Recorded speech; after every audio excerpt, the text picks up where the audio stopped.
Hi viewers, welcome to our channel. ఇవాళ శివరాత్రి పర్వదినాన మనం ఒక్క నిమిషంలో మనం కోరిన కోరికలు తీర్చేటటువంటి మహిమగల తల్లి శ్రీ నిమిషాంబికా దేవి ఆలయ విశిష్టతను తెలుసుకుందామా? మరి ఈ ఆలయ ప్రధాన దేవత నిమిషాంబికా దేవి మరియు ఇక్కడ ఉపాలయాలలో శ్రీ మహాగణపతి స్వామిని మనం దర్శిస్తాము.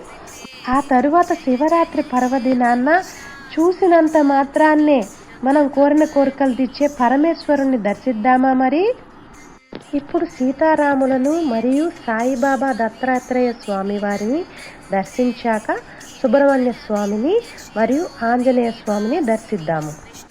ఈ ఆలయ యొక్క విశిష్టతను, విశేషాలను మరియు ఎలా ప్రదక్షిణాలు చేస్తే గనక మనం కోరిన కోరికలన్నీ తీరతాయి ఇత్యాది విషయాలను మనం తెలుసుకుందామా? మరి ఈ విషయాలను తెలుసుకుంటానికి ఈ ఆలయ ప్రధాన అర్చకులైన శ్రీ చంద్రశేఖర స్వామి వారిని అడిగి మరిన్ని విశేషాలను తెలుసుకుందాం.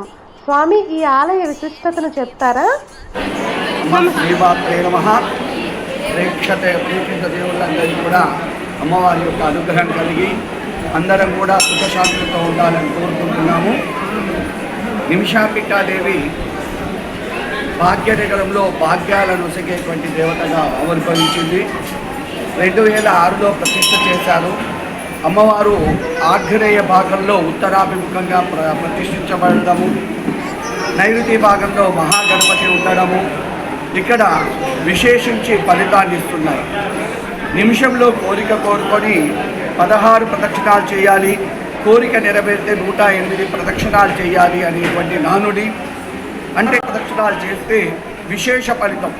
ఎప్పుడైతే 16 ప్రదక్షిణాలు చేస్తుంటామో నైరుతి భాగంలో మహాగణపతి ఉన్నాడు, పార్వతీపుత్రం వినాయకం. ఆయన మనను అటెండెన్స్ తీసుకుంటాడు.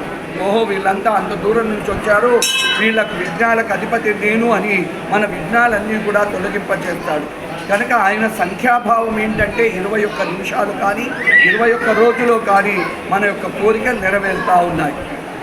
మరి కోరిక నెరవేరిన వెంటనే ఏం చెయ్యాలి అంటే 108 ప్రదక్షిణాలు తప్పకుండా చేయాలి. ఓడి బియ్యం పోయడం అనేటువంటిది తెలంగాణ ప్రాంతీయుల ఒక పద్ధతి.